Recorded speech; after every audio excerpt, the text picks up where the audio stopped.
Olá a todos! Hoy vamos a preparar un delicioso banano a la milanesa.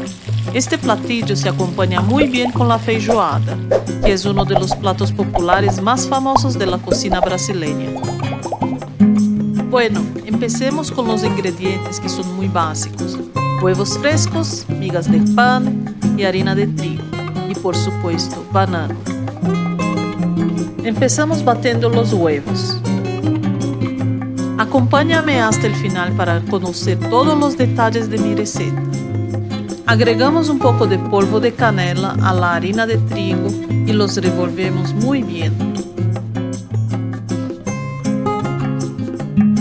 Le quitamos la cáscara al banano y luego lo partimos en porciones. Puede ser de 1/3 o la mitad, según el tamaño del banano. Bien, ahora pasamos el banano por la harina con canela.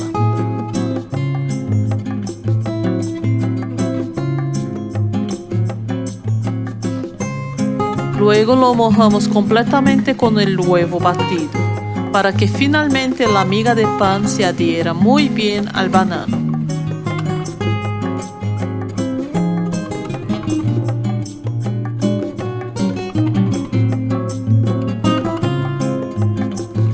Cubrimos el banano con miga de pan por todos los lados.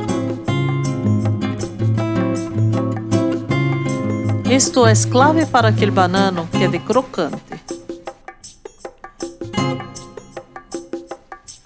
En un sartén con aceite caliente, probamos con un trozo de miga de pan si flota para saber si está caliente y bajamos el fuego a medio. Vamos colocando el banano apanado lentamente para evitar que salpique el aceite.